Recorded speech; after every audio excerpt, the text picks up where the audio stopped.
ପିଲାମାନେ ତୁମକୁ ଆମ ଏଇ ଅନଲାଇନ୍ କାର୍ଯ୍ୟକ୍ରମରେ ସ୍ୱାଗତ। ଆଜି ଆମେ ଉତ୍ଥାନର ସ୍ତର 2 ପିଲାମାନଙ୍କ ପାଇଁ ଷଷ୍ଠ ଶ୍ରେଣୀ ଓଡ଼ିଆ ବିଷୟକୁ ଆଲୋଚନା କରିବା।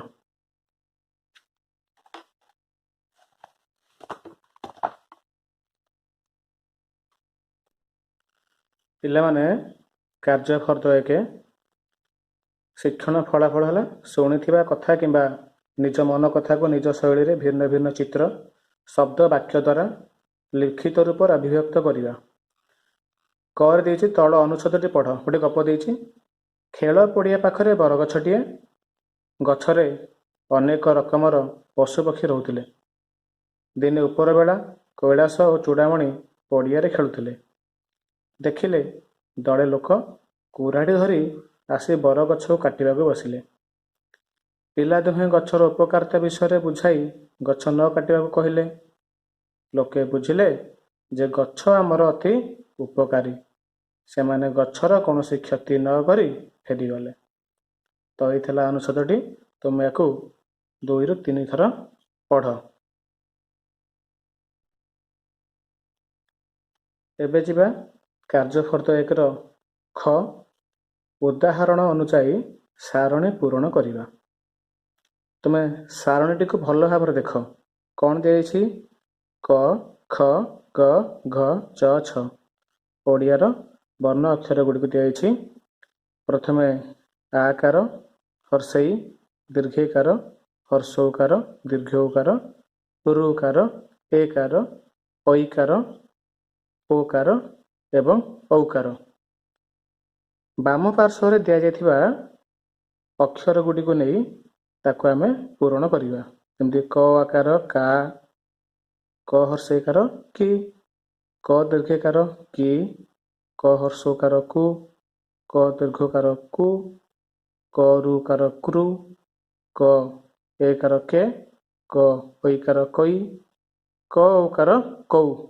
ସେହିପରି ତୁମେ ଖରେ ଖ ଆକାର ଖା, ଖ ହର୍ଷେଇକାର ଖି, ଖ ଦୀର୍ଘେଇକାର କି, ଖ ହର୍ଷୌକାର ଖୁ, ଖ ଦୀର୍ଘକାର ଖୁ, କ ଋକାର ଖୃ, ଖ ଏକାର ଖେ, ଖ ଐକାର ଖୈ, ଖ ଔକାର ଖୌ।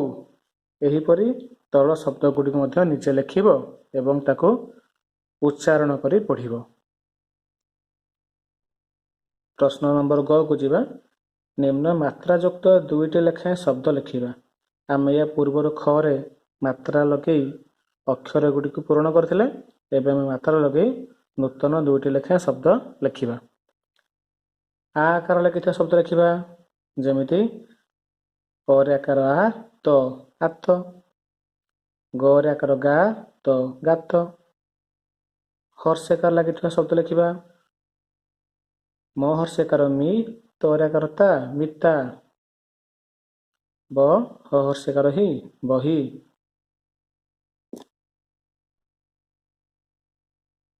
ଦୀର୍ଘେକାର ଲାଗିଥିବା 2ଟି ଶବ୍ଦ ଲେଖିବା। ଗ ଦୀର୍ଘେକାର ଗି, ତରେ ଆକାର ତା ଗୀତା। ବରେ ଆକାର ବା, ଣ ଦୀର୍ଘିକାର ଆଣି ବାଣୀ। ସେହିପରି ତୁମେ ହର୍ଷୌକାର, ଦୀର୍ଘୌକାର, ଏକାର, ଓକାର, ଔକାର ନେଇକି 2ଟି ଲେଖାଏଁ ଶବ୍ଦ ଲେଖ। ଏବେ ଦେଖିବା ପ୍ରଶ୍ନ ନମ୍ବର ଘ। ତଳେ ଦିଆଯାଇଥିବା ଐକାର ଯୁକ୍ତ ଶବ୍ଦ ଗୁଡ଼ିକୁ ଦେଖି ଲେଖ। କୈଳାସ, କୈଳାସ, କୈଳାସ। ବୈରାଗୀ, ବୈରାଗୀ, ବୈରାଗୀ। ଗୈରିକ, ଗୈରିକ। ଶୈବାଳ, ଶୈବାଳ, ବୈଶାଖ, ବୈଶାଖ। ସେହିପରି ଓ ନମ୍ବର ଦିଆଯାଇଛି। ତଳେ ଦିଆଯାଇଥିବା ଶବ୍ଦ ଗୁଡ଼ିକ ମଧ୍ୟରୁ ଠିକ୍ ବନାନ ଥିବା ଶବ୍ଦଟିକୁ ଗୋଲ ବୁଲାଅ।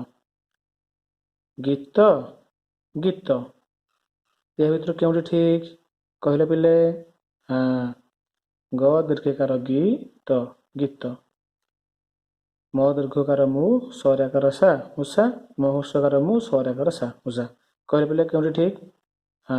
ମ ଦୀର୍ଘକାର ମୁ, ସା ମୂଷା, ଏଇଟା ହେଉଛି ଠିକ୍। ବୀର, ବୀର। ହର୍ଷେକାର ବୀର, ଦୀର୍ଘିକାର ବୀର। କେଉଁଟି ଠିକ୍ କହିଲେ ପିଲେ? ବ ଦୀର୍ଘିକାର ବି, ର ବୀର, ଏଇଟି ହେଉଛି ଠିକ୍। କ ଦୀର୍ଘିକାର କି ଟ, କ ହର୍ଷେକାର କି ଟ। କେଉଁଟି ଠିକ୍? क दीर्घकार कीट यह हूँ ठीक। मूला मूला दीर्घकार मूला यह हूँ ठीक। तो पिले माने यह थिला हमर कार्य फर्द 1। यह परे कार्य फर्द 2 एवं अन्य कार्य फर्द गुड़िक आम भिडियो माध्यम करूँ। तुम मैंने यही चैनल को सब्सक्राइब कर एवं देखुता वीडियो को लाइक कर। जदि तुम मनर किसी डाउट अच्छी तेरे कमेंट माध्यम जनाओ। आम यहीपरि समस्त कार्य फर्द गुड़िक वीडियो माध्यम शेयर करूँ। धन्यवाद।